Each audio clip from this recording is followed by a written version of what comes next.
नमस्कार मित्रांनो, study first MPSCच्या या यूट्यूब चॅनलवर तुम्हा सर्वांचं पुन्हा एकदा मनापासून स्वागत आहे। आपल्या कंबाईनच्या दृष्टीने आपले जे रिव्हिजन सिरीज मध्ये ह्या लेक्चर मध्ये आपण आपला जो पॉलिटी हा मुख्य विषय आहे यामध्ये संसद हा टॉपिक अभ्यासतोय आणि संसदेवर आपण ह्या लेक्चर मध्ये विशेषतः भाग 3 अभ्यासतोय। ठीक आहे, कारण याच्या आधी आपण संसदेवर 2 लेक्चर कंडक्ट केलेले आहेत आणि त्यामध्ये जो महत्त्वपूर्ण डेटा आपण एक्झाम ओरिएंटेड कव्हर केलेला आहे। संसद एक मोठा चॅप्टर असल्यामुळे त्याला आपण पार्ट मध्ये अभ्यासतोय। 2 लेक्चर ऑलरेडी मी अपलोड केलेले आहेत। तुम्ही ते बघितले नसतील ते नक्की बघून घ्या, कारण संसदेवर आपल्याला माहिती आहे आयोग प्रश्न विचारत असतो।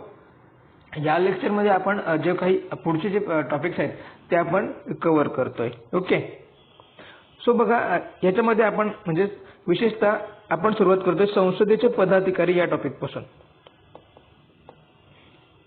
म्हणजे जे संसदेमधील दोन्ही सभागृह आणि त्यामधील असणारे लोकसभेचे सभापती आणि उपसभापती, त्याचप्रकारे राज्यसभेचे अध्यक्ष आणि उपाध्यक्ष यांच्या संदर्भात आपण डिस्कशन करूया आणि एक्झाम ओरिएंटेड जे पॉइंट्स आपल्याला लक्षात ठेवणं गरजेचं आहे, फॅक्च्युअल किंवा कन्सेप्च्युअल, हे दोन्ही इथे रिव्हिजन करूया। ओके, संसदेचे पदाधिकारी याच्यामध्ये सगळ्यात पहिलं आपण बघणार आहोत लोकसभेचे सभापती। कारण विशिष्ट प्रश्न जे असतात लोकसभेचे सभापती यांच्यावरच प्रश्न विचारले जातात। त्या संदर्भात आपण बघूया लोकसभेचे सभापती। ओके, तर ह्याच्यामध्ये बघा तर ह्यांची सर्वप्रथम निवडणुकी संदर्भात त्यांचे पॉइंट्स आपण लक्षात ठेवायचे। बघा ते यांची निवडणूक कधी होते तर लोकसभेच्या बघा पहिल्या बैठकीनंतर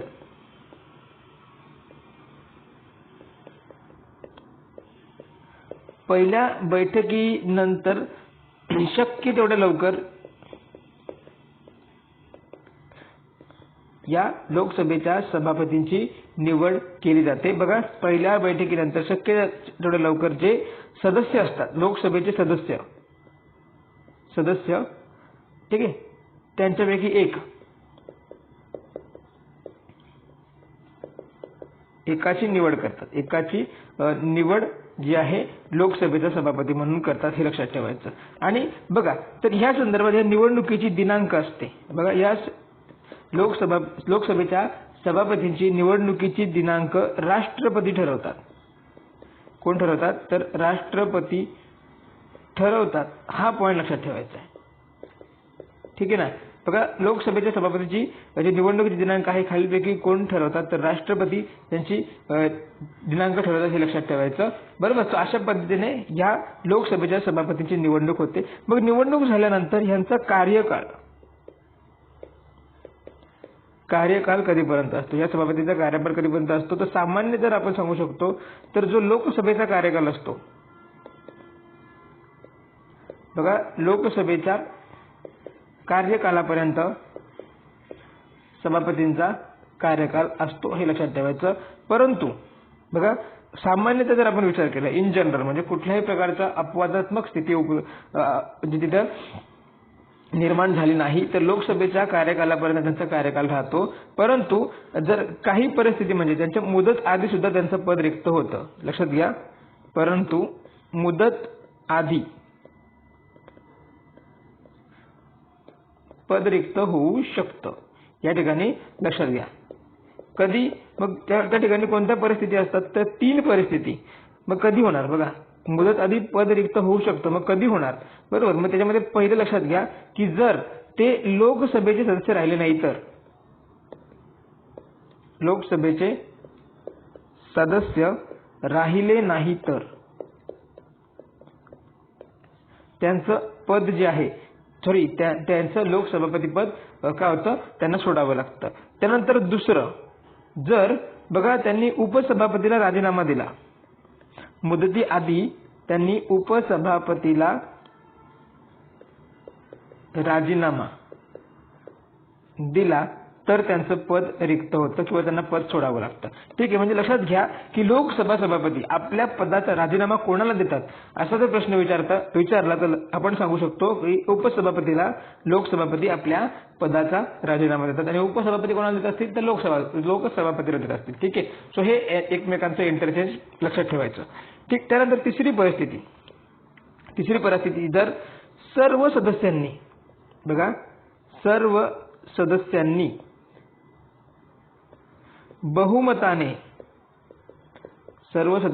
बहुमताने ठराव संमत करून बघा ठराव संमत करून त्यांना काढून टाकले, बरोबर, करून पदावरून हटवले, तर बघा तर ह्या परिस्थितीमध्ये त्यांना आपलं पद सोडावं लागतं. परंतु लक्षात घ्या की ह्या ठिकाणी एक कंडिशन आहे, या म्हणजे पदावरून हटवण्यासाठी जो ठराव करायचा असतो, बरोबर, तर या ठिकाणी त्यांना 14 दिवसांची नोटीस द्यावी लागते. ठीक आहे, म्हणजेच काय, तर तो असा ठराव जो असतो 14 दिवसांची नोटीस दिल्यावरच हा ठराव घ्यावा लागतो. ही इथे एक कंडिशन आहे. ओके, सो ह्या 3 कंडिशनमध्ये किंवा 3 परिस्थितीमध्ये लोकसभेचे सभापती आपले पद मुदत आधीच सोडतात. ठीक, तर हे लक्षात घ्यायचं. मग बघा आता याच्या संदर्भात काही फॅक्ट किंवा काही कन्सेप्ट आपल्याला लक्षात घ्यायचे आहेत की जेव्हा हा ठराव, बरोबर, बघा म्हणजे आपण सांगू शकतो पदच्युती ठराव, बघा पदच्युतीचा ठराव जो सभागृहात चालू असतो,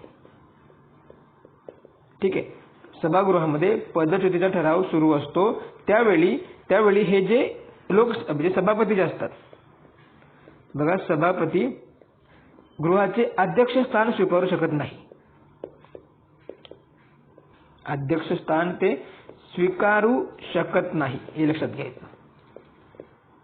म्हणजे ज्यावेळी त्यांना पदच्युती म्हणजे ठराव करून पदच्युत करण्याचा जो ठराव सभागृहामध्ये विचाराधीन असतो त्यावेळी ते अध्यक्ष स्थान स्वीकारत नाही, तर ते फक्त एक सदस्य म्हणून असतात, त्यावेळी ते त्यांची एक फक्त सदस्य म्हणून असतात, हे लक्षात घ्यायचं. आणि मग अशा वेळी बघा हे लक्षात घ्यायचं की ते त्या सभागृहामध्ये बघा बाजू मांडू शकतात, त्यानंतर त्याच्यामध्ये भाग घेऊ शकतात, ठरावामध्ये घेऊ शकतात, आणि त्यांना अशा वेळी बघा ते पहिल्या फेरीत मतदान करू शकतात, पहिल्या फेरीत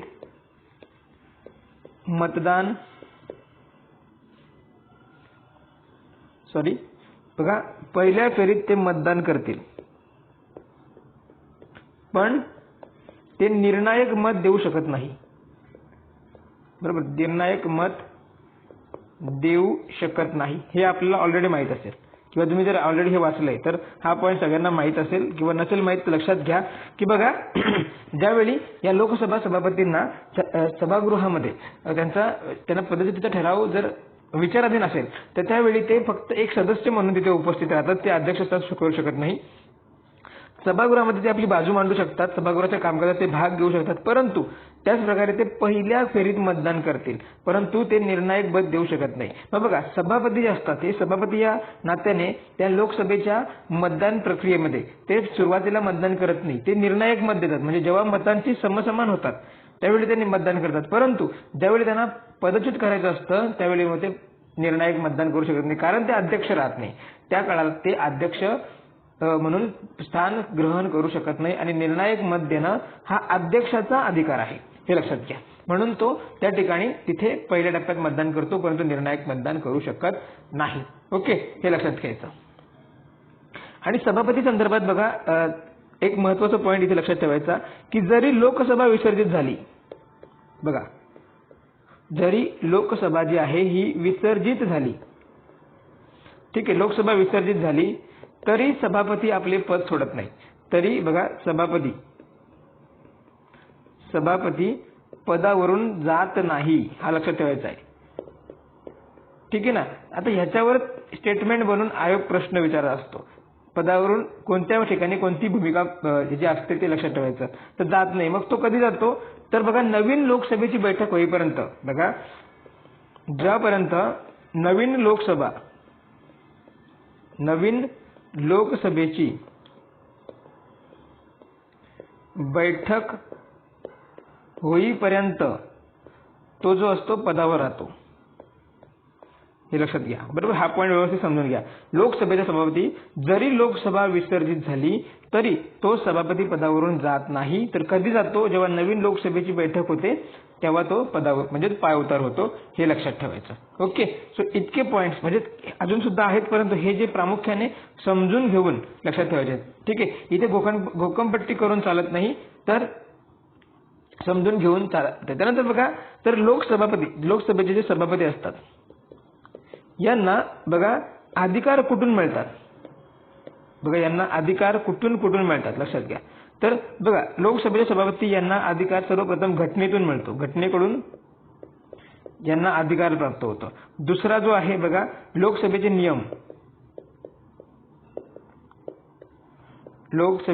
नियम यातून सुद्धा त्यांना अधिकार प्राप्त होतात. ठीक आहे. बघा, म्हणजे जे लोकसभेचा अधिकार आणि कार्य त्यांना कुठून मिळतात? तर पहिलं म्हणजे घटनेकडून, दुसरं लोकसभेचे नियम आणि कामकाज पद्धती यांच्यामधून त्यांना मिळतात, आणि संसदीय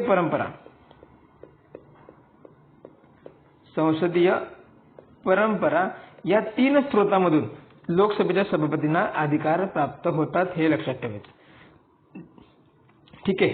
त्यानंतर बघा, जर या लोकसभेच्या सभापती या नात्याने ते लोकसभेचे प्रतिनिधी म्हणून काम करतात. लोकसभेचे प्रतिनिधी म्हणून काम करतात. त्याचप्रकारे जो आपला सभागृह आहे, बरोबर, गृह, ओके, म्हणजेच लोकसभा, त्याचप्रकारे त्यांच्या गृहांच्या समित्या, ठीक आहे, आणि त्यांचे सदस्य. बघा, लोकसभेचं म्हणजे लोकसभागृह, त्यानंतर त्याच्या समित्या आणि सदस्य यांच्या विशेष अधिकारांचे, बघा, विशेष अधिकारांचा संरक्षक म्हणून काम करतात. कोण? तर लोकसभेचे सभापती. ठीक आहे. सो हा पॉईंट सुद्धा इथे लक्षात घ्यायचा आहे, बरोबर. मग आता ह्या लोकसभेचे सभापती असतात, यांची काही कार्य आपल्याला माहिती पाहिजेत. ठीक आहे. यांची कार्य आपल्याला माहिती पाहिजेत. ओके. मग ह्याच्यामध्ये बघा, सर्वप्रथम बघा, तर गृहासंदर्भात जो गृह म्हणजे लोकसभागृह, गृहासंबंधी जे अधिकार आहेत, म्हणजे गृहाचे नियमन करणं, त्या गृहामध्ये अनुशासन करणं, योग्य वातावरण ठेवणं, या संबंधी त्यांना अंतिम अधिकार असतात. अंतिम अधिकार कोणाकडे असतात? तर लोकसभापती यांच्याकडे गृहाच्या पूर्ण अनुशासनासंदर्भात अंतिम अधिकार त्यांच्याकडे असतात. हे लक्षात ठेवायचं. त्यानंतर नेक्स्ट पॉईंट आपण लक्षात ठेवायचा या ठिकाणी, की बघा, की ते काही गोष्टींचा अन्वयार्थ लावतात. अन्वयार्थ अधिकार त्यांना असतो काही गोष्टींचा. मग ह्याच्यामध्ये कोणत्या गोष्टींचा त्यांना अन्वयार्थ लावण्याचा अधिकार आहे? सगळ्यात पहिलं म्हणजे भारताची घटना. ठीक आहे. घटनेचा अन्वयार्थ, सभागृहासंदर्भात घटनेचा अन्वयार्थ लावण्याचा त्यांना अधिकार आहे. त्यानंतर बघा, कामकाज पद्धत, म्हणजे कामकाज पद्धतीमध्ये तेच नियमन करतात. ठीक आहे. त्यानंतर तिसरा पॉईंट आपण लक्षात ठेवू शकतो, संसदेचा पूर्व इतिहास. संसदीय पूर्व इतिहास यांचा अन्वयार्थ लावण्याचा अधिकार हा कोणाचा असतो? तर लोकसभेच्या सभापतींचा असतो. ओके. हे लक्षात ठेवायचं. त्यानंतर बघा, की ज्यावेळी, तिसरा पॉईंट लक्षात घ्या, की ज्यावेळी गणपूर्ती नसते, बरोबर, म्हणजे एखादे आपल्या सभागृहाची बैठक घेण्यासाठी आवश्यक जो म्हणजे लोक सदस्य संख्या नसते, बरोबर, त्यावेळी बघा, त्यावेळी तो एकतर बैठक स्थगित करतो किंवा मग दुसरं काय करू शकतो? तर गृह बरखास्त करतो. ओके. ज्यावेळी गणपूर्ती नसते सभागृहात. मग गणपूर्ती किती हवी असते? तर एकूण लोकसभेच्या सदस्य संख्येच्या 1.5, ठीक आहे, 1.5 एवढी जर एवढी सदस्य संख्या जर सभागृहामध्ये उपस्थित नसेल, तर अशा वेळी लोकसभा सदस्य बैठक स्थगित करतो किंवा गृह बरखास्त करतो. हा लक्षात ठेवायचा. त्यानंतर आपण आधीच डिस्कस केलेला पॉईंट तो म्हणजे लोकसभेमध्ये ते निर्णायक मत देतात. त्यांचं कार्य काय? तर निर्णायक मत देतात. म्हणजे बघा, एखादं विधेयक किंवा एखादी ठराव मंजूर करायचा असेल, तर ते पहिल्या टप्प्यात त्या ठरावासंदर्भात किंवा त्या विधेयकासंदर्भात पहिल्या टप्प्यात मतदान करत नाही. पहिल्या टप्प्यात मतदान करत नाहीत. अध्यक्ष म्हणजे सभापती या नात्याने बरोबर. पण आपण आधी काय बघितलं की ज्यावेळी त्यांना पदच्युतीचा ठराव सभागृहामध्ये विचाराधीन असतो त्यावेळी ते अध्यक्ष स्थान स्वीकारत नाही, मग त्यावेळी ते फक्त सदस्य म्हणून काम करतात, मग त्यावेळी ते निर्णायक मत देत नाही. इतर वेळी ते निर्णायक मत देतात. मग कधी जेव्हा बघा मतांची समान म्हणजे समसमान मते होतात, एका बाजूला समान मते पडतात, एखाद्या विधेयकाच्या विरोधी आणि विरोधाच्या बाजूने जर समान मते पडतात त्यावेळी जो आहे तो निर्णायक मत देण्याचं काम कोण करतात तर लोकसभेच्या सभापती करतात. ओके, सो हा पॉईंट लक्षात ठेवायचा. ठीक. त्यानंतर बघा ज्यावेळी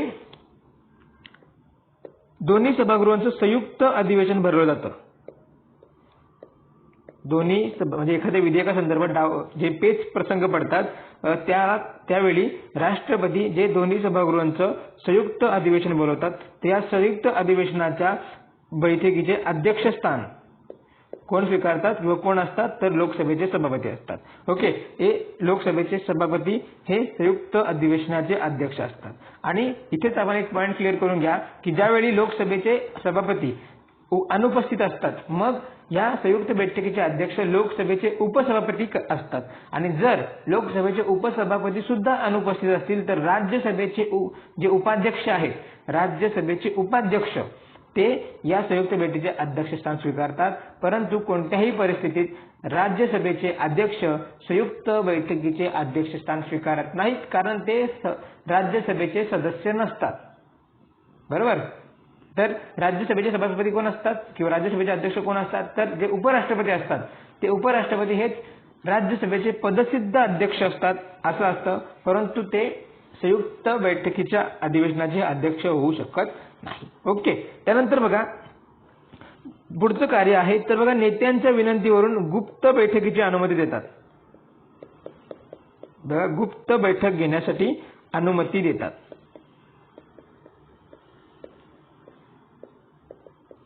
नेत्यांच्या विनंतीवरून गुप्त बैठक घेण्यासाठी ते अनुमती देतात. हे त्यांचं कार्य आपल्याला लक्षात ठेवायचं आहे.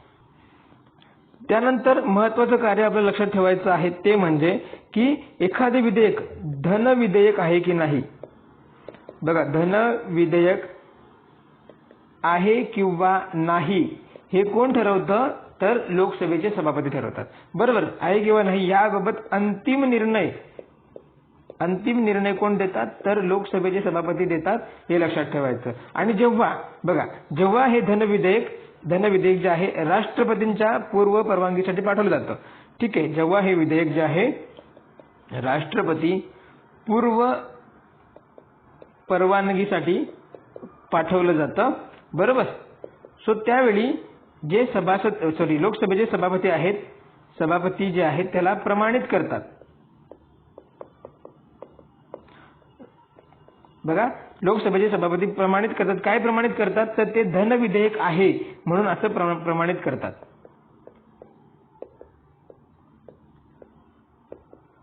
बघा एखादं विधेयक धन विधेयक आहे किंवा नाही याच्याबाबत अंतिम निर्णय कोणाचा असतो तर लोकसभेच्या सभापतींचा असतो. आणि जेव्हा हे जे धन विधेयक आहे राष्ट्रपतींच्या पूर्व परवानगीसाठी पाठवलं जातं तेव्हा ते विधेयक धन विधेयक आहे असं प्रमाणित करतात. हे ठीक आहे, हे लक्षात ठेवायचं. सो त्यानंतर बघा पुढचं कार्य आहे या सभापतींचं ते म्हणजे की पक्षांतराच्या संदर्भात बघा पक्षांतराच्या मुद्द्यावर ठीक आहे मुद्द्यावर सदस्य अपात्रतेचा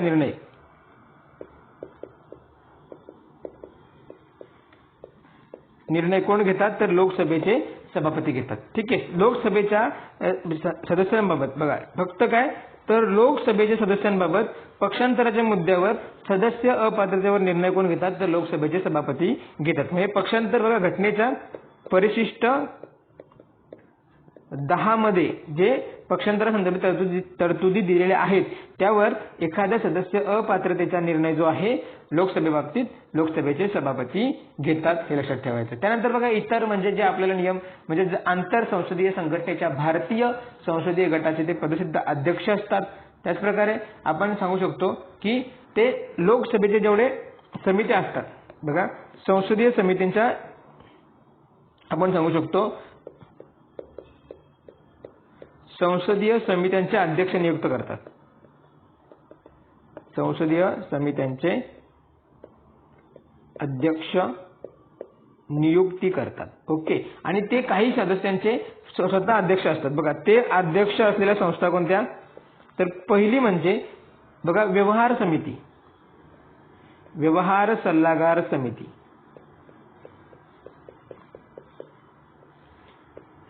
ही पहिली आहे.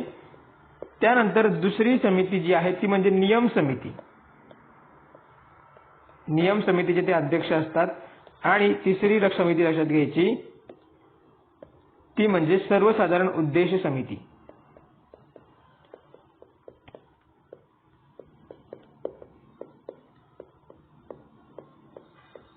सर्वसाधारण उद्देश समिती हे या 3 समित्यांचे ते काय असतात तर पूर्णपणे अध्यक्ष असतात. ठीक आहे, हे लक्षात घ्यायचं.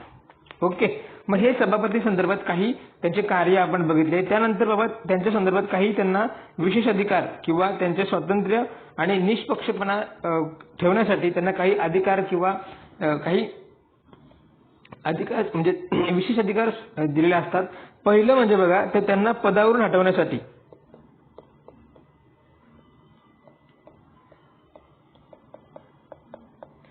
बघा इथे लोकसभेचे पूर्ण बहुमत लागते.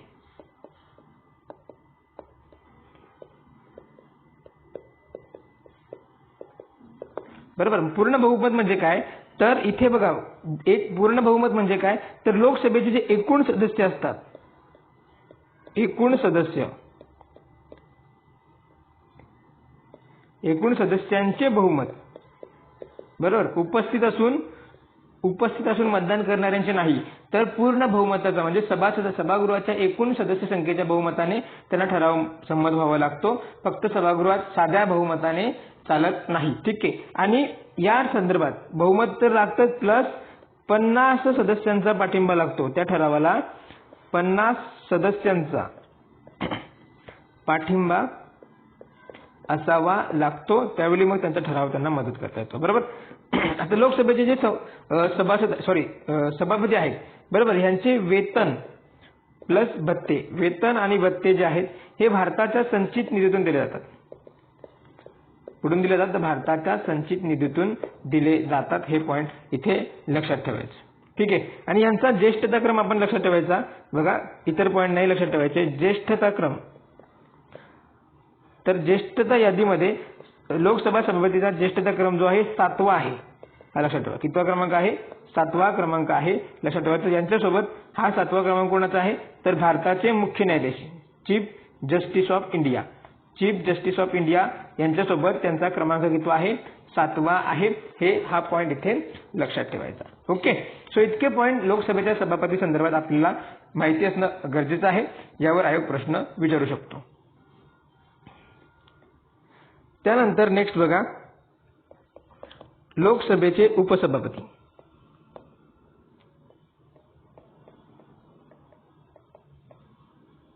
तर ज्यावेळी लोकसभेचे सभापती निवडले जातात त्याच बैठकीत सदस्य एकाची उपसभापती म्हणून निवड करतात. बरोबर.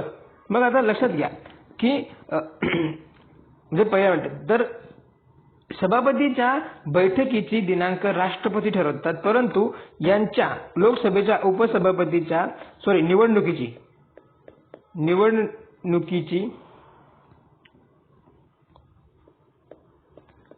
निवडणुकीची दिनांक सभापती ठरवतात. ठीक आहे. हा फरक लक्षात ठेवा. सभापती ठरवतात. बघा लोकसभेच्या उपसभापतींच्या निवडणुकीची दिनांक जे आहे हे सभापती ठरवतात. हे लक्षात ठेवायचं. ठीक आहे. आणि जेव्हा उपसभापतीपद रिक्त होतं, ठीक आहे, जेव्हा उपसभापतीपद रिक्त होतं किंवा मग सभापतीपद रिक्त होतं त्यावेळी मग हेच सदस्य असतात दुसऱ्या व्यक्तीची उपसभापती म्हणून निवड करतात. ओके. म्हणजे ज्यावेळी सभापतीपद सुद्धा रिक्त होतं त्यावेळी मग हे सदस्य आपल्यामधून एकाची सभापती म्हणून निवड करतात. हा पण पॉईंट इथे लक्षात ठेवायचा. मग ज्या पद्धतीने जो आपण तीन यांचा जो कार्यकाल आहे बघा, लोकसभेच्या सभापतींचा कार्यकाल आपण बघितला, त्याच पद्धतीने बघा लोकसभेच्या उपसभापतीचा कार्यकाल सुद्धा असतो आणि ज्या तीन परिस्थितीनुसार त्यांचे पद आधीच रिक्त होते त्या सेम ज्या परिस्थिती आहेत त्या इथे सुद्धा असतात. पहिला म्हणजे तो लोकसभेचा जर सदस्य राहत नाही तर त्याचं कार्य हे होतं, ठीक आहे, साधारण कार्यकाल त्याचा लोकसभेपर्यंत असतो, ठीक आहे, हे आपण बघितलं. जर तो लोकसभेचा सदस्य राहिला नाही तर तो पद सोडावं लागतं. दुसरं म्हणजे त्याने बघा आता ते सभापतीला राजीनामा देतात. राजीनामा कोणाला देतील? सभापतीला राजीनामा. हा पॉइंट आपण व्यवस्थित करून घ्यायचा, बरोबर. सो लोकसभेचे सभापती लोकसभेच्या उपसभापतीला राजीनामा देतात आणि लोकसभेचे उपसभापती सभापतीला राजीनामा देतात, बरोबर. आणि तिसरा आपण बघितला की ठराव संमत करून. तिसरा म्हणजे ठराव, ओके, ठरावाने प्लस या ठिकाणी काय तर 14 दिवसांची नोटीस द्यावी लागते, ठीक आहे. आता उपसभापती यांचं कार्य काय? आता उपसभापती यांचं कार्य जर आपल्याला विचारलं तर काय की ज्यावेळी सभापती काय असतात? अनुपस्थित असतात. सभापती अनुपस्थित, त्यावेळी उपसभापती आहे हे सभापतींचे कार्य करतात. बघा लोकसभेच्या उपसभापतींचे कार्य काय तर ज्यावेळी उपसभापती जे असतात पद अनुपस्थित असतात किंवा त्यांचं पद रिक्त असतं. उपसभापतींचं पद बघा अनुपस्थित असतात किंवा त्यांचं पद रिक्त असतं, त्यावेळी उपसभापती जे आहेत हे सभापतींचे कार्य करतात. ओके, सो हे मेन कार्य त्यांचं लक्षात ठेवायचं. आणि बघा तर ज्यावेळी संयुक्त अधिवेशन असतं, संयुक्त आपण आधी पण बघितलं होतं, परंतु पुन्हा एकदा बघू की संयुक्त अधिवेशनला ज्यावेळी सभापती अनुपस्थित असतो, सभापती अनुपस्थित, मग त्यावेळी या संयुक्त अधिवेशनाचे अध्यक्ष कोण असतात तर उपसभापती असतात. ओके, सो हे त्यांचं मुख्य कार्य आपण लक्षात ठेवायचं, ठीक. सो या संदर्भात आणि आता म्हणजे हे उपसभापती झाले. याच्यानंतर मग दुसरा आपल्याला बघायचं आहे की लोकसभेच्या प्रमुखांचा गट. लोकसभेच्या प्रमुखांचा गट. ओके, सो लोकसभेच्या प्रमुखांचा गट हा काय बनगडायचा बघा. याच्यावर आयोगाने राज्यसेवा परीक्षा 2022ला राज्यसेवेच्या 2022च्या परीक्षेमध्ये याच्यावर आयोगाने प्रश्न विचारला होता. लोकसभेच्या प्रमुखांची गट आणि त्यांची म्हणजे ते कोण नियुक्त करतात, बरोबर. म्हणजे कोण ठरवतो हा गट तर सभापती ठरवतात, हे लक्षात ठेवा. बघा लोकसभेच्या प्रमुखांचा जो गट असतो, लोकसभेच्या नियमानुसार जे सभापती असतात, बरोबर, त्या प्रश्नाचं उत्तर होतं सभापती असतात, ते आपल्या सदस्यामधून कमाल म्हणजे मॅक्सिमम 10 जणांचा हा लोकसभेचा प्रमुख असा गट नामनिर्देशित करतात. बघा सगळं म्हणजे काय तर जणांचा गट नामनिर्देशित करतात आणि ह्याच्यावर आयोगाने प्रश्न विचारला होता. बघा सेम कन्सेप्ट, याच कन्सेप्टवर. आणि मग कोण करतात ते सभापती करतात. हा पॉईंट लक्षात ठेवायचा, बरोबर. मग या प्रमुखांचं कार्य काय, या प्रमुख गटाचं कार्य काय तर ह्यावेळी ह्यामध्ये जे 10 सदस्य असतात, बरोबर, यांचं कार्य काय तर ज्यावेळी लक्षात घ्या की सभापती किंवा आणि सभापती आणि उपसभापती हे दोन्हीही अनुपस्थित असतील, सभागृहामध्ये अनुपस्थित असतील. ओके, ज्यावेळी सभापती आणि उपसभापती सभागृहामध्ये अनुपस्थित असतील त्यावेळी त्याच्यापैकी या प्रमुखांपैकी बघा गटातील एक बघा सभापती म्हणून काम करतो, म्हणजे गृहाच्या अध्यक्षपदी. त्याच्यापैकी एक कोण असतो? गृहाच्या अध्यक्षपदी काम करतो. ओके, म्हणजे यांचं कार्य काय की ज्यावेळी सभापती आणि उपसभापती अनुपस्थित असतील. आता विशेष करून लक्षात घ्या, हा जो अनुपस्थित शब्द आहे याला हायलाइट करून घ्या. अनुपस्थित या शब्दाला हायलाइट करून घ्या. कारण बघा यांना म्हणजेच काय तर सभापती आणि उपसभापती जर हे जे असणार आहेत हे अनुपस्थित असतील, बरोबर, तर ते अध्यक्षपदी हे राहतात. आणि जर हे पण अध्यक्ष अनुपस्थित असतील म्हणजे 10 मध्ये सुद्धा अनुपस्थित असतील, बरोबर, या प्रमुखांच्या गटामध्ये सर्व जर अनुपस्थित असतील तर त्यावेळी मग सभागृह ठरवेल ती व्यक्ती सभापती म्हणून काम करते. सभागृह ठरवेल ती व्यक्ती सभापती म्हणून काम करते. परंतु एक गोष्ट इथे प्रामुख्याने लक्षात ठेवायची ती म्हणजे बघा, तर ज्यावेळी सभापती किंवा उपसभापती हे पद आहे ना रिक्त असेल, म्हणजे रिक्त होतं, म्हणजे रिक्त कधी होणार तर 3 आपण कंडिशन बघितल्या रिक्त होण्याच्या. एक तर राजीनामा दिला, एक तर मग त्याने लोकसभेचे सदस्य नाही राहिले किंवा मग ठराव करून त्यांना काढलं. यावेळी त्यांचं पद रिक्त होतं. त्यावेळी हा जो प्रमुखांचा गट आहे, प्रमुखांचा गट, बरोबर, आणि यांच्यातील जे प्रमुख असतात ते गृहाचा अध्यक्ष होऊ शकत नाही. हे लक्षात घ्या, होऊ शकत नाही, बरोबर. मग फक्त अनुपस्थिती असेल तरच. अनुपस्थिती आणि रिक्त याच्यामध्ये फरक आहे. मग अशा वेळी कोण, तर अशा वेळी राष्ट्रपती सभागृहाचा अध्यक्ष नियुक्त करतो. रिक्त असेल त्यावेळी काय करतो राष्ट्रपती ठरविल, ठीक आहे, राष्ट्रपती अध्यक्ष नियुक्ती करतो आणि मग लवकरच सभागृह मतदान करून त्या रिक्त जागा भरण्यासाठी मग निवडणुका घेतल्या जातात. ओके, सो हा फरक व्यवस्थित इथे लक्षात ठेवायचा. म्हणजे लोकसभेच्या प्रमुखांच्या गटांमधील व्यक्तींना लोकसभेच्या अध्यक्षपदी राहण्याचा अधिकार कधी असतो तर ज्यावेळी त्या ठिकाणी अनुपस्थितीने ते पद रिक्त होतं. जर ठराव करून राजीनामा देऊन किंवा लोकसभेचा सदस्य न राहिल्याने पद रिक्त झाले तर त्यांना त्या ठिकाणी त्या गृहाचा अध्यक्षस्थान स्वीकारता येत नाही. हे आपण लक्षात घ्यायचं. ओके, सो ही तुम्हाला कन्सेप्ट समजली असेल. त्यानंतर आता पुढचा पॉइंट म्हणजे बघा, लोकसभेचा हंगामी सभापती.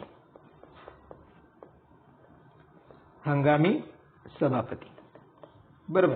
मग बघा, ज्यावेळी म्हणजे नवीन लोकसभेची निवडणूक होते किंवा नवीन लोकसभा काय होते ते सदस्यांची निवडणूक होते. सो त्याच्या पहिल्या बैठकीच्या आधी बघा लोकसभेच्या जी पहिली बैठक आहे, पहिली बैठक पूर्वी जो आधीचा सभापती असतो, आधीचा सभापती तो म्हणजे आधीचा जो सभापती असतो तो काय करतो पायउतार होतो, म्हणजे तो आपले पद सोडतो. बरोबर. मग त्यानंतर बघा तर सभापती पद रिक्त असल्यामुळं हंगामी सभापती म्हणजे कोण तर नवीन लोकसभेच्या सदस्यांपैकी बघा राष्ट्रपती एकाची हंगामी सभापती म्हणून नियुक्ती करतो.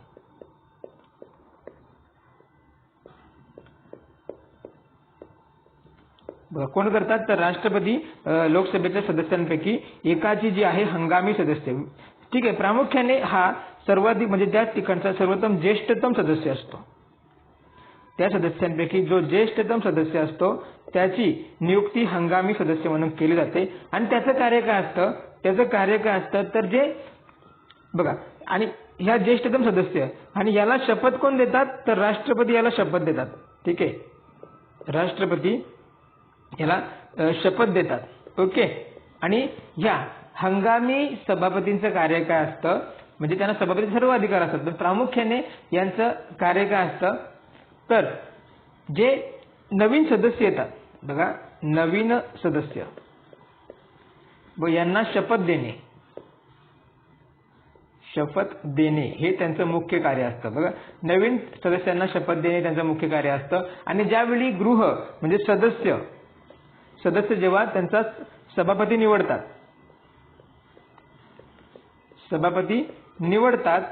मग त्यावेळी हे जे हंगामी सदस्य असतात ते त्या पदावर राहत नाही, हे लक्षात घ्यायचं. मग बघा, हंगामी सदस्यांचं काम काय तर सदस्यांना हे देणं, काय देणं, शपथ देणं, हे आपण लक्षात ठेवायचं.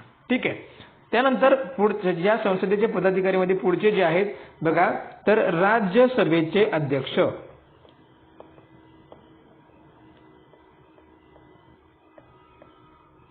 राज्यसभेचे अध्यक्ष.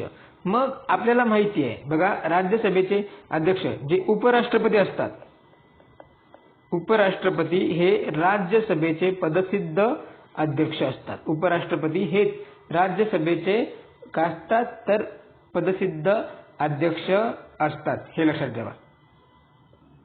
ठीक आहे. परंतु बघा, हे जे उपराष्ट्रपती असतात हे जेव्हा प्रभारी राष्ट्रपतीचं कार्य करतात, प्रभारी राष्ट्रपतीचं कार्य करतात, त्यावेळी ते राज्यसभेचे अध्यक्ष असत नाहीत. मग त्यावेळी राज्यसभेचा उपाध्यक्ष हा अध्यक्ष म्हणून काम करतो, हे लक्षात ठेवायचं. बरोबर. मग आता यांचा कार्यकाळ कितीचा असतो सामान्यतः लक्षात घ्या. तर जो उपराष्ट्रपतींचा कार्यकाळ असतो, बरोबर, उपराष्ट्रपतींचा जो सामान्यपणे कार्यकाळ असतो तेवढाच त्यांचा राज्यसभेच्या अध्यक्षपदाचा कार्यकाळ असतो. मग जेव्हा त्यांचा बघा, त्यांना उपराष्ट्रपती पदावरून हटवले,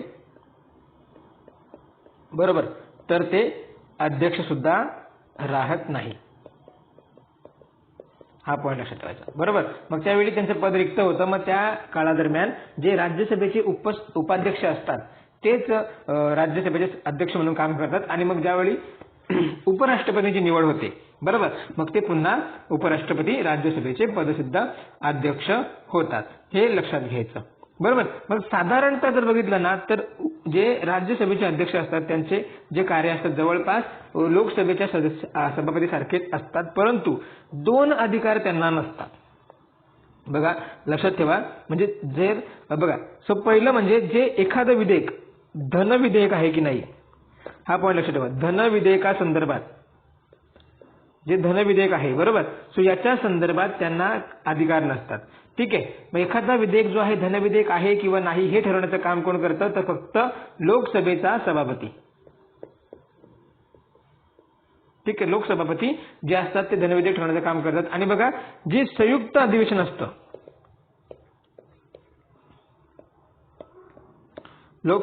बघा जे लोकसभा आणि राज्यसभा यांचं संयुक्त अधिवेशन असतं, त्या सभेच्या अध्यक्षस्थान सरी स्वीकारण्याचा अधिकार राज्यसभेच्या अध्यक्षांना नाही, हे लक्षात ठेवायचं. ठीक आहे. मग ज्यावेळी लोकसभेचे सभापती किंवा उपसभापती दोन्हीही अनुपस्थित असतील त्यावेळी डिरेक्टली जे राज्यसभेचे उपाध्यक्ष असतात तेच या संयुक्त बैठकीच्या ठिकाणी अध्यक्ष असतात, परंतु राज्यसभेचे अध्यक्ष या ठिकाणी अध्यक्ष राहत नाही, हा पॉईंट इथे लक्षात ठेवायचा.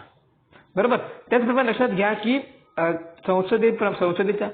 लोकसभेच्या सभापतीप्रमाणेच किंवा लोकसभेच्या सभापती उपसभापतीप्रमाणे त्यांचे जे वेतन भत्ते जे आहेत ते संचित निधीतून जातात. ठीक आहे. संचित निधीमधून दिले जातात, हा पॉईंट इथे लक्षात ठेवायचा. ओके. आणि लक्षात घ्यायचं की ज्या काळामध्ये ते प्रभारी राष्ट्रपती म्हणून काम करतात, बघा ज्या काळामध्ये ते प्रभारी राष्ट्रपती किंवा राष्ट्रपतीची कामे करतात, सो त्यावेळी त्यांचा जो वेतन व भत्ते जे आहेत त्यांना राष्ट्रपतीचे वेतन व भत्ते मिळतात, हा पण पॉईंट इथे लक्षात ठेवायचा. पण विशेषतः आपण लोकसभेसंदर्भात जे डिटेलमध्ये कामं लक्षात ठेवली, बरोबर, ती कारण त्याच्यावर प्रश्न आयोग विचारतो. आणि आता पुढचं आहे राज्यसभेचा उपाध्यक्ष. ओके. राज्यसभेचे उपाध्यक्ष. तर राज्यसभेचे उपाध्यक्ष सुद्धा त्यांची निवडणूक पद्धती सुद्धा तेच आहे की म्हणजे राज्यसभेचे जे सदस्य असतात, बघा जे सदस्य असतात, बघा हा समजा राज्यसभेचा सभागृह आहे, यातील जे सदस्य असतात तेच एकाची निवड उपाध्यक्ष म्हणून करतात. ओके. बरोबर. आणि मग त्याचा कार्यकाळ जो असतो, ठीक आहे, बघा कार्यकाळ जो असतो सामान्यतः लक्षात घ्या, कार्यकाळ जो असणार बघा राज्यसभेच्या सदस्याचा कार्यकाळ आपण बघितला होता किती असतो 6 वर्ष असतो. किती असतो 6 वर्षाचा त्याचा कार्यकाळ असतो. ठीक आहे. मग तो सामान्यतः तेवढ्या काळापुरती राज्यसभेच्या उपाध्यक्षपदी राहतो. परंतु जर आपण बघितलं तेवढाच, परंतु जी लोकसभेच्या सभापतीप्रमाणेच त्या 3 परिस्थितीमध्ये तो मुदतपूर्व पद त्याचं रिक्त होतं. ठीक आहे. मग कधी तर पहिलं लक्षात घ्यायचं, पहिलं कधी जर तो राज्यसभेचा सदस्य राहिला नाही, बरोबर, राज्यसभेचा सदस्य नाही. दुसरा बघा त्यांनी अध्यक्षाला राजीनामा दिला, म्हणजेच जे राज्यसभेचे अध्यक्ष आहेत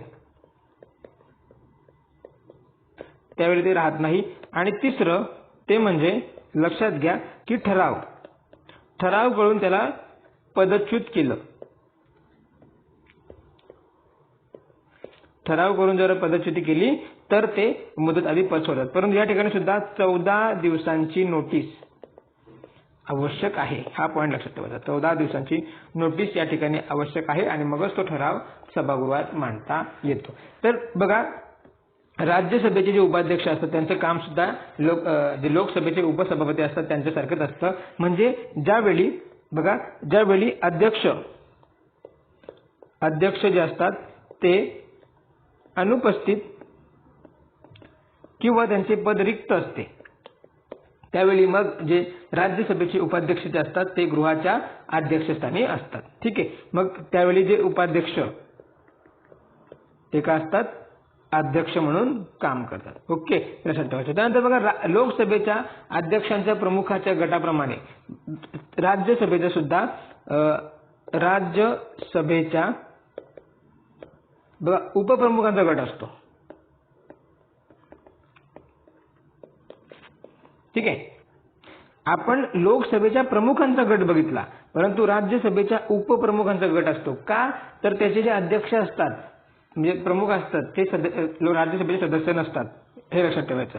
बरोबर. मग उपप्रमुखांचा गट जो असतो तो कोण निवडतो, तर लक्षात ठेवा तो सुद्धा राज्यसभेचे अध्यक्ष असतात ना. राज्यसभेचे अध्यक्ष त्या सदस्यांपैकी बघा कमाल 10 सेम जसं लोकसभेचे सभापती निवडतात तसंच कमाल 10 सदस्यांचा एक गट नामनिर्देशित करतात. आणि मग त्यांचं कार्य काय असणार आहे, याचं कार्य काय असणार आहे की ज्यावेळी अध्यक्ष किंवा उपाध्यक्ष बरोबर हे अनुपस्थित असतात, म्हणजे पदाचं कार्य करण्यासाठी अनुपस्थित असतात, मग त्यावेळी या प्रमुखांच्या गटांमधून एक जो आहे तो अध्यक्ष म्हणून काम करतो. आणि ते सुद्धा अनुपस्थित असतील तर मग एकाची निवड त्या सदस्यांमधूनच एकाची निवड जी आहे ती अध्यक्ष म्हणून केली जाते. ठीक आहे, हे लक्षात ठेवायचं. परंतु जर अध्यक्ष किंवा उपाध्यक्ष पद जे आहे हे रिक्त बरोबर, तर त्यावेळी हे जे उपप्रमुखांचा गट हा अध्यक्षस्थानी राहू शकत नाही. मग त्यावेळी मग बघा राष्ट्रपती ठरविल ते बरोबर, राष्ट्रपती नियुक्त करतो. मग त्यावेळी अध्यक्ष कोण नियुक्त करतो, राष्ट्रपती. आणि मग सभागृह लवकरात लवकर निवड घेऊन दुसरा उपाध्यक्ष निवडतात. बघा या ठिकाणी बघा सभा सदस्य जे असतात उपाध्यक्षच निवडतात, अध्यक्ष निवडत नाही, कारण उपराष्ट्रपती हेच राज्यसभेचे पदसिद्ध अध्यक्ष असतात. हा पॉईंट इथे विसरायचाच नाही. ओके, हे लक्षात ठेवायचं. सो त्यानंतर आता इतर कन्सेप्ट, आता या मुख्य जे संसदेचे पदाधिकारी संदर्भात आपण इथे बघितलं. त्यानंतर इतर कन्सेप्ट म्हणजे लक्षात घ्या की गृहाचा नेता संसदेसंदर्भात बघा गृहाचा नेता. मग गृहाचा नेता कोण असतो तर लक्षात घ्या, तर जर लोकसभेच्या नियमानुसार हा जी पद्धत आहे ही लोकसभेच्या नियमानुसार असते बरोबर. तर जर दोन्ही याचा नाही म्हणजे लोकसभेचा सुद्धा गृहाचा नेता असतो, लोकसभा आणि राज्यसभा. ठीक आहे. सो लक्षात घ्या, जर या लोकसभेचा जर प्रधानमंत्री जो असतो, जर प्रधानमंत्री या लोकसभेचे सदस्य असेल, जर लक्षात घ्या प्रधानमंत्री सदस्य असेल लोकसभेचा तर तेच या गृहाचा नेता असतात बरोबर. आणि मग ते राज्यसभेचा नेता, जो राज्यसभेचा नेता असतो ते नामनिर्देशित करतात बरोबर. आणि जर बघा हे जे प्रधानमंत्री असतात हे राज्यसभेचे सदस्य असतील, प्रधानमंत्री जर राज्यसभेचे सभापती असतील तर राज्यसभेच्या सभागृह नेता म्हणून प्रधानमंत्री कार्य करतात. आणि लोकसभेचा सदस्य जो सभागृह नेता असणार आहे तो ते नामनिर्देशित करतात. ओके, हा पॉइंट इथे लक्षात ठेवायचा. त्याच्यानंतर पुढची कन्सेप्ट ती म्हणजे विरोधी पक्षनेता. ठीक आहे. सो सभागृहामध्ये विरोधी पक्षनेता असतो. तर बघा की लोकसभेच्या निवडणुकीमध्ये, ठीक आहे, लोकसभेच्या निवडणुकीमध्ये गृहांच्या निवडणुकीमध्ये लक्षात घ्या, दोन्ही राज्यसभा किंवा लोकसभा, संसदेच्या दोन्ही गृहांमध्ये हा विरोधी पक्ष नेता असतो. मग बघा गृहाच्या, ठीक आहे, एखाद्या पक्षाला गृहाच्या 1 पेक्षा 1/10 कमी जागा नसलेल्या, 1 पेक्षा कमी जागा नसलेल्या सर्वात मोठ्या पक्षाला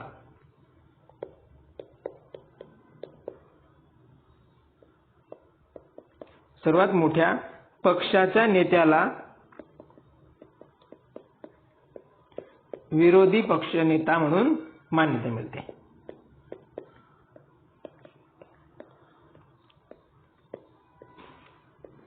ठीक आहे. बघा जर गृहाच्या एकूण सदस्य संख्येच्या 1 पेक्षा जर कमी नसलेल्या सर्वात मोठ्या पक्षाच्या नेत्याला विरोधी पक्षनेता म्हणून म्हणतात. म्हणजे एखाद्या पक्षाला जर 1 पेक्षा जास्त सदस्य त्यांचे निवडून आलेत तर अशा पक्षाचा जो पक्षाला विरोधी पक्षनेता म्हणून निवडला जातो. हा पॉइंट इथे लक्षात ठेवायचा आहे. ओके. सो बघा विरोधी पक्षनेता होण्यासाठी 1 ही अट आहे. हा पॉइंट लक्षात ठेवायचा. मग सभागृहामध्ये लोकसभेच्या आणि राज्यसभेच्या, ठीक, हे लक्षात ठेवायचं. त्यानंतर नेक्स्ट पॉइंट लक्षात घ्यायचा आपण संसदेची अधिवेशने. ठीक आहे. आता काही जे पॉइंट आहेत ते आपण काय करणार आहोत, जस्ट आपण एक्झामच्या दृष्टीने ते रिवाइज करून घेणार. संसदेचे अधिवेशन, बरोबर. तर बघा एका वर्षामध्ये जर आपण बघायला गेलो तर संसदेच्या जे अधिवेशनं असतात, बघा संसदेचे अधिवेशन कोण बोलावतो, सर्वप्रथम लक्षात घ्या. अधिवेशन कोण बोलावतो, तर संसदेचे अधिवेशन जे आहे हे राष्ट्रपती बोलावतात. कोण बोलावतात? राष्ट्रपती संसदेचे अधिवेशन बोलावतात. ठीक आहे. परंतु लक्षात घ्या की संसदेच्या 2 अधिवेशनातील कालावधी हा 6 महिन्यांपेक्षा अधिक असू शकत नाही.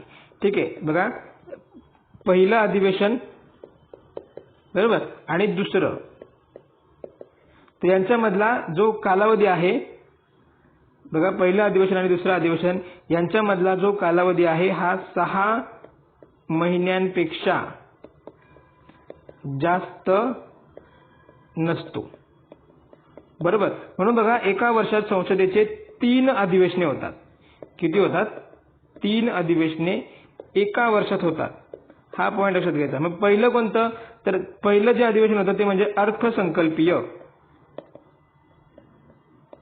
अर्थसंकल्पीय अधिवेशन होतं, जे आपण म्हणतो की फेब्रुवारीच्या 1 तारखेला सुरू होतं, आपल्याला माहिती आहे, बरोबर. दुसरं जे अधिवेशन आहे ते म्हणजे पावसाळी अधिवेशन, बरोबर, जुलै महिन्यात सुरू होतं. आणि तिसरं अधिवेशन जे आहे हिवाळी अधिवेशन. तिसरं अधिवेशन हिवाळी अधिवेशन, की जे नोव्हेंबर डिसेंबर या महिन्यामध्ये असतं, बरोबर. सो अशा पद्धतीने हे जे आहेत अधिवेशनं, संसदेची अधिवेशनं 3 असतात. ठीक आहे. तर याच्या संदर्भात काही आता कन्सेप्ट लक्षात ठेवायची, बरोबर. तर सर्वप्रथम बघा संसदेचं अधिवेशन कोण बोलावतो, तर संसदेचं अधिवेशन हे राष्ट्रपती बोलावतो. मग संसदेचे अधिवेशन म्हणजे बघा तर गृहाच्या पहिल्या बैठकीपासून सत्र समाप्ती होईपर्यंतचा जो कालावधी असतो, बरोबर, त्याला आपण संसदीय अधिवेशन म्हणतो. आणि या अधिवेशनाच्या काळामध्ये बघा कामकाज करण्यासाठी गृहाची रोज बैठक होते. ठीक आहे. रोज बैठक होते आणि या संदर्भात बघा गृहाचे सत्रावसान करणे व गृहात परत अधिवेशन बोलवणे याला काय म्हणतात, तर अवकाश काल. या संदर्भात 3 गोष्टी आपल्या लक्षात ठेवायच्या. पहिलं म्हणजे तहकूब करणे, तहकूब करणे, बरोबर. बघा मग संसदेच्या अधिवेशनात अनेक ज्या बैठका होत असतात, बरोबर, आणि प्रत्येक दिवशी जर आपण बघितलं संसदेच्या ज्या असतात काय होतात, बैठका होत असतात, बरोबर. आणि दिवसाला या 2 बैठका होत असतात. प्रत्येक दिवसाला 2 बैठका असतात, एक मॉर्निंग सेशन, एक दुपारनंतरचं सेशन, बरोबर. सो हे लक्षात घ्यायचं. बघा, मग संसदेची बैठक जी आहे ही तहकुबीने किंवा अनिश्चित कालापर्यंत तहकुबीने किंवा सत्र समाप्ती करून विसर्जित करून संपवता येते, बरोबर. बघा, संसदेची जी बैठक असते ही सर्वप्रथम जर आपण सांगू शकतो तर ती तहकूब करून किंवा मग अनिश्चित कालासाठी तहकूब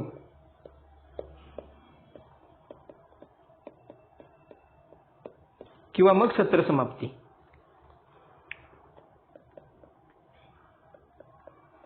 किंवा विसर्जन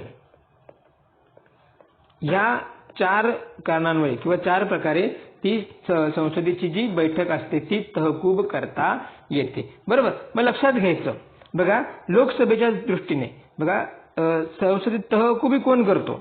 संसदेचं अधिवेशन तहकूब कोण करतो? ठीक आहे, तहकूब कोण करतो? तर लोकसभेच्या दृष्टीने लोकसभेमध्ये सभापती, ओके, आणि राज्यसभेमध्ये अध्यक्ष. बघा, संसदेची बैठक तहकूब कोण करतो किंवा तहकूब करण्याचा अधिकार कोणाचा असतो? तर सभापती आणि अध्यक्ष यांना ह्या त्यांच्या गृहाच्या बैठकी तहकूब करण्याचा अधिकार असतो. ठीक आहे. त्यानंतर दुसरं येतं अनिश्चित कालापर्यंत तहकूब. म्हणजे बघा, कोणत्या तहकुबीला आपण अनिश्चित कालपर्यंत तहकूब सांगू शकतो?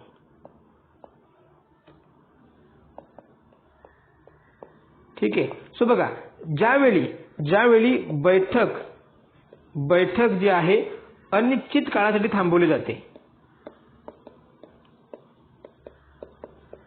म्हणजेच काय, तर पुढे ती कधी भरेल, बरोबर, म्हणजे पुढच्या बैठकीची तारीख नमूद न करता. बघा, पुढच्या बैठकीची तारीख नमूद न करता जेव्हा ही बैठक भरवली म्हणजे तहकुबी केली जाते, सो अशा तहकुबीला आपण म्हणतो अनिश्चित कालासाठी तहकूब करणे. आणि बघा, तर ही बैठक जी आहे अनिश्चित कालासाठी तहकूब करण्याचा अधिकार कोणाला असतो? तर जो गृहाचा प्रमुख असतो. गृहाचा प्रमुख म्हणजेच काय, तर लोकसभेच्या बाबतीत सभापती आणि राज्यसभेच्या बाबतीत अध्यक्ष हे अनिश्चित कालापर्यंत काय करतात? सभा तहकूब करतात. ठीक आहे. आणि मग त्याच्यानंतर काय होतं? पुढचं सत्र समाप्ती किंवा सत्रावसान. तर प्रामुख्याने लक्षात घ्या, सत्र समाप्ती कोण करतात? तर राष्ट्रपती करतात. बघा, एखादा अधिवेशन बोलावणं आणि त्यासाठी सत्र समाप्ती करणं हे कार्य कोणाचं असतं? तर राष्ट्रपतींचं असतं. आणि सभा जी असणारी बैठक तहकूब करणं हे सभागृहाचा प्रमुख करत असतो, हे लक्षात ठेवायचं. मग सर्वप्रथम बघा, जे सभागृहाचे प्रमुख असतात ते जी बैठक असते ती अनिश्चित काळापर्यंत तहकूब करतात आणि त्याच्यानंतर राष्ट्रपती अधिवेशन समाप्त झाल्याची अधिसूचना काढतो, हे लक्षात ठेवायचं. आणि बघा, तर अधिवेशन चालू असताना सुद्धा राष्ट्रपती ही सभागृहाचे सत्रावसान करण्याची अधिसूचना काढू शकतो, हे लक्षात ठेवायचं. ओके. सो अशा पद्धतीने ही गोष्ट लक्षात ठेवायची. मग तहकुबी आणि सत्रावसान याचा आपण जर फरक लक्षात घेतला, बघा, तहकुबी आणि सत्र समाप्ती, ठीक आहे, यांच्यातला काही बेसिक फरक जर आपण लक्षात केला तर तहकुबी कोण करतो? तर जो सभागृहाचा प्रमुख असतो तो. सभागृह अध्यक्ष जो असतो तो तहकुबी करतो, परंतु सत्र समाप्ती कोण करतात? तर राष्ट्रपती करतात. सत्र समाप्ती कोण करतात? राष्ट्रपती करतात, बरोबर. आणि ज्यावेळी तहकुबी केली जाते त्यावेळी फक्त बैठक संपते. तहकुबीने काय करते? बैठक संपते, परंतु अधिवेशन संपत नाही. परंतु ज्यावेळी सत्रावसान केलं जातं त्यावेळी मग अधिवेशन संपते. ओके. मग ते पुढचं अधिवेशन चालू होणार, हे लक्षात घ्या. ठीक आहे. सो हे दोनच फरक. आणि ह्याच्यामध्ये जेव्हा गृह तहकुबी होते किंवा सत्रावसान होतं, यामध्ये बघा, तहकुबीने संसदेसमोर जे प्रलंबित असलेल्या विधेयकांवर किंवा कामकाजावर परिणाम होत नाही आणि गृहाची बैठक जेव्हा पुन्हा सुरू होते तेव्हा ते पुढे सुरू होतात. आणि बघा, सत्रावसान जेव्हा करतं किंवा म्हणजे अधिवेशन जेव्हा संपतं त्यावेळी सुद्धा विधेयकांवर किंवा कामकाजावर परिणाम होत नाही, परंतु ज्या विधेयक मांडण्याच्या सूचना सोडून इतर ज्या सूचना असतात त्या सगळ्या लोप पावतात. हा पॉईंट इथे लक्षात ठेवायचा. ह्याच्यावर प्रश्न विचारला जाणार नाही, फक्त आपल्याला माहित असणं गरजेचं आहे. मग ज्यावेळी लोकसभा विसर्जित होते, बघा, आपण पुढचा पॉईंट आणि हा पॉईंट आपल्यासाठी महत्वाचा आहे, तो व्यवस्थित समजून घ्यायचा. लोकसभा विसर्जन, ठीक आहे. आता लोकसभा विसर्जन हा पॉईंट इथे लक्षात घेऊन घ्या, म्हणजे लोकसभेचं विसर्जन कधी केलं जातं, ठीक आहे. सो लक्षात घ्या, फक्त लोकसभा विसर्जित होते, ठीक आहे ना, फक्त लोकसभा विसर्जित होते. राज्यसभा हे कसं असतं तर स्थायी सभागृह असतं. राज्यसभा हे स्थायी सभागृह असतं, ते कधीच विसर्जित होत नाही, फक्त लोकसभेचं विसर्जन होतं. बरोबर. तर बघा, ज्यावेळी राष्ट्रपती लोकसभेचं अधिवेशन समाप्त करतात मग त्यावेळी फक्त काय होतं तर ते अधिवेशन संपतं. परंतु ज्यावेळी राष्ट्रपती लोकसभा विसर्जित करतात, आता लोकसभा विसर्जित कोण करतात तर राष्ट्रपती.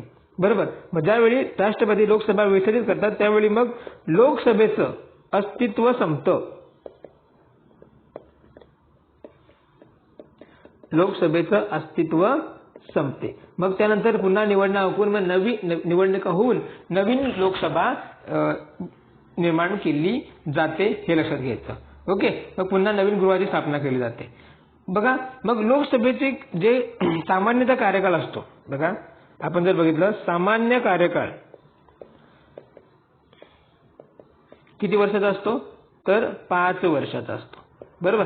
म्हणजे 5 वर्षानंतर ही जी लोकसभा आहे ही म्हणजे आपोआप विसर्जित होते आणि मग नवीन निवडणुका घेऊन नवीन गृहाची स्थापना केली जाते. त्याच प्रकारे बघा, ज्यावेळी अनपेक्षित म्हणजे अपवादात्मक परिस्थितीमध्ये लोकसभेचा कार्यकाल वाढतो, म्हणजेच बघा तर राष्ट्रीय आणीबाणीमध्ये आपण माहिती आहे की राष्ट्रीय आणीबाणीमध्ये लोकसभेचा कार्यकाल 1 वर्षाने वाढवला जातो. पण ही राष्ट्रीय आणीबाणी संपल्यावर जो वाढवलेला कार्यकाल संपला म्हणजे 6 महिन्यानंतर लोकसभा आपोआप विसर्जित होते. हे दोन्ही पॉईंट इथे लक्षात ठेवायचं, ठीक आहे. त्याच प्रकारे बघा, हे म्हणजे या सामान्यतः कार्यकाळ संपल्यानंतर 5 वर्ष संपल्यावर लोकसभा आपोआप विसर्जित होते.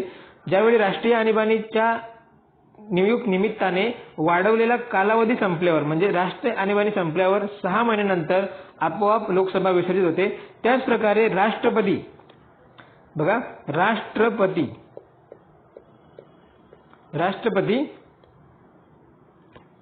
ठरविल त्यावेळी ते गृह विसर्जित करू शकतात.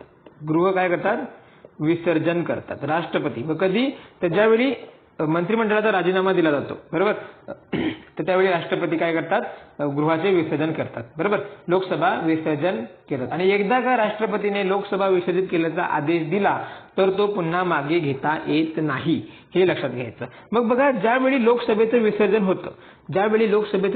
होतं तेव्हा लोकसभेमध्ये किंवा लोकसभेच्या समित्यांमध्ये प्रलंबित असलेली जी विधेयके, त्यानंतर ठराव, प्रस्ताव, सूचना, विनंती अर्ज इत्यादी सर्व व्यवहार काय होतात लोप पावतात. ठीक आहे. बघा, सर्व व्यवहार जे असतात, सर्व व्यवहार मग जे विधेयके लोकसभेमध्ये प्रलंबित असणारी विधेयके असतात, ठीक आहे, ठराव, प्रस्ताव हे जे असतात लोप पावतात. बरोबर. परंतु बघा, लोकसभा विसर्जित झाल्याने सरकारी आश्वासने, समिती परीक्षण करणार असलेली काही प्रलंबित विधेयके, सर्व प्रलंबित आश्वासने लोप पावत नाही. ठीक आहे. मग या ठिकाणी विधेयक लोप पावण्यासंदर्भात काही घडामोडी आपल्याला ज्या बघायच्या आहेत. विधेयक लोप पावण्यासंदर्भात, बरोबर, म्हणजे कोणतं विधेयक लोप पावतं कोणतं नाही हे आपल्याला या ठिकाणी बघायचं आहे. म्हणजे ज्यावेळी लोकसभेचं विसर्जन होतं त्यावेळी कोणतं विधेयक, तर बघा, पहिलं एखादं विधेयक जे आहे लोकसभेत प्रलंबित असेल,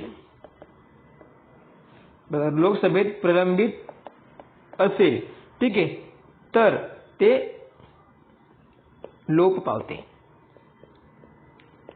मग बघा, जरी ते लोकसभेत प्रलंबित असेल किंवा बघा राज्यसभेने पारित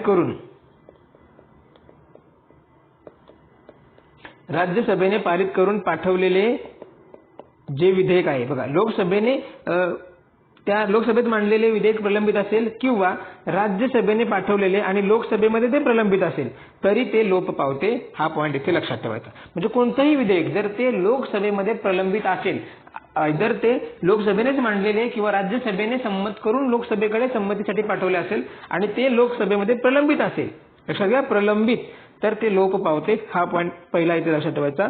2 नंबरला बघा, तर लोकसभेने संमत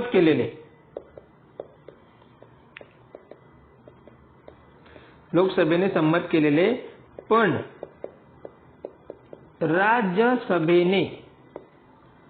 राज्यसभेमध्ये प्रलंबित असलेले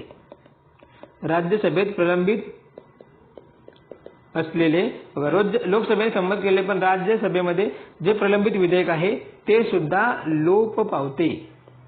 कारण बघा का, तर लोकसभेचं विसर्जन होत आहे, म्हणून लोकसभेने संमत करून जरी राज्यसभेला ते पाठवलं आणि राज्यसभेमध्ये ते प्रलंबित असेल तरी ते लोप पावतं. हा पॉईंट इथे लक्षात घ्यायचा. ठीक आहे. सो या 2 परिस्थितीमध्ये हल्ली जी विधेयकं असतात ती लोप पावतात. परंतु त्याच्यानंतर बघा तिसरा पॉईंट लक्षात घ्या की बघा, म्हणजेच एखाद्या विधेयकावर दोन्ही गृहात मतभेद असणार. बघा, विधेयकावर जर दोन्ही गृहामध्ये मतभेद असतो, बरोबर, आणि त्यामुळे दोन्ही गृहात ते संमत झालेले नसेल. बघा दोन्ही गृहात मतभेद असतील, मग दोन्ही गृहात ते संमत होत नाही, बरोबर. मग ह्यावर उपाययोजना म्हणून राष्ट्रपतीने संयुक्त बैठक सूचना जारी केली. बघा, राष्ट्रपतीने संयुक्त बैठक सूचना जारी केली असेल तर, बघा, जारी केली असेल तर ते लोप पावत नाही. लक्षात ठेवा. बघा, गृहांमध्ये विधेयकासंदर्भात जर दोन्ही गृहामध्ये मतभेद असतील आणि अशा संदर्भात राष्ट्रपतीने संयुक्त बैठकीची सूचना जारी केली असेल की यांची संयुक्त बैठक घेण्यात यावी, बरोबर, मग त्यावेळी ते विधेयक लोप पावत नाही. मग ज्यावेळी दुसरी नवीन लोकसभा निवडून येते मग त्यावेळी त्यांच्यात ती काय होते, संयुक्त बैठक होऊन मग त्या विधेयकासंदर्भात निर्णय घेतला जातो. हे लक्षात घ्या. त्यानंतर याच्यामध्ये पुढचा पॉईंट लक्षात घ्या की जर राज्यसभेत प्रलंबित असेल, विधेयक जर राज्यसभेत प्रलंबित पण लोकसभेने संमत केले नसेल,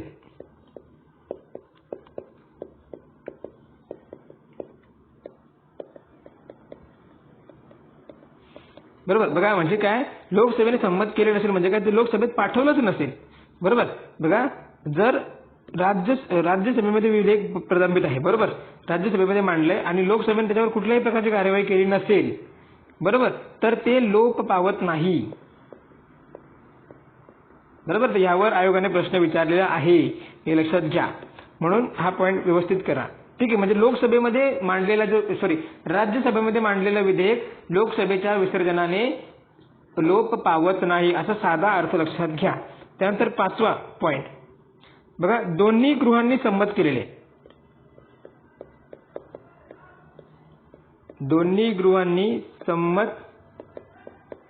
केलेले पण राष्ट्रपती मान्यतेसाठी प्रलंबित. दोन्ही गृहांनी संमत केलेले पण राष्ट्रपती मान्यतेसाठी प्रलंबित असलेले जे विधेयक आहे, ठीक आहे, हे सुद्धा लोप पावत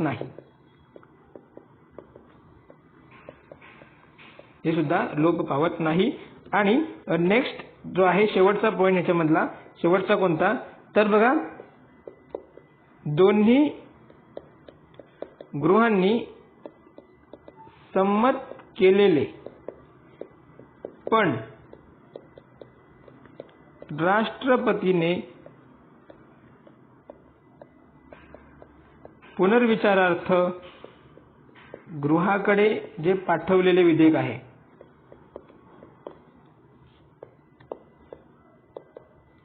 लोप पावत नाही. ओके. सो अशा प्रकारचे ह्या 6 कंडिशन, म्हणजे याच्यामधल्या ज्या सुरुवातीच्या 2 कंडिशन बघितल्या त्यामध्येच जे विधेयक आहे ते लोप पावतं. परंतु जे दुसरं विधेयक आहे म्हणजे राष्ट्रपतीने इथं जे आपण बघितले की जे विधेयक जर राज्यसभेत प्रलंबित आहे परंतु लोकसभेने त्यावर कुठलीही कार्यवाही केलेली नाही तर असे विधेयक लोप पावत नाही. त्यानंतर दोन्ही विधेयकांवर मतभेद झाले आणि राष्ट्रपतीने संयुक्त बैठकीची अधिसूचना जारी केली तरी ते लोक पावत नाही. दोन्ही गृहांकडून संमत झालेले विधेयक आणि राष्ट्रपतीच्या मान्यतेसाठी प्रलंबित असलेले किंवा राष्ट्रपतींनी पुनर्विचारार्थ गृहाकडे परत पाठवलेले विधेयक लोक पावत नाही.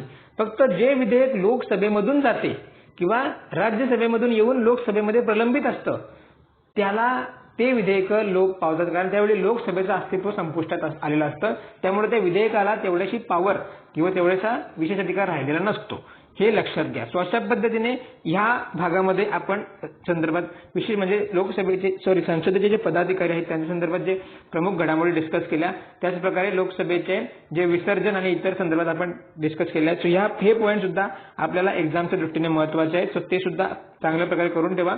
नेक्स्ट भागामध्ये आपण आपला जो संसद टॉपिक आहे तो पूर्णपणे संपूया. ओके, म्हणजे ज्या काही महत्वाच्या घडामोडी आहेत त्या बघून आपला संसद टॉपिक त्या ठिकाणी संपेल. मग आपण दुसरा टॉपिक जे आहे पंचायत राज संदर्भात काही गोष्टी डिस्कस करूया. ठीक आहे, सो या ठिकाणी थांबतोय. Thank you very much.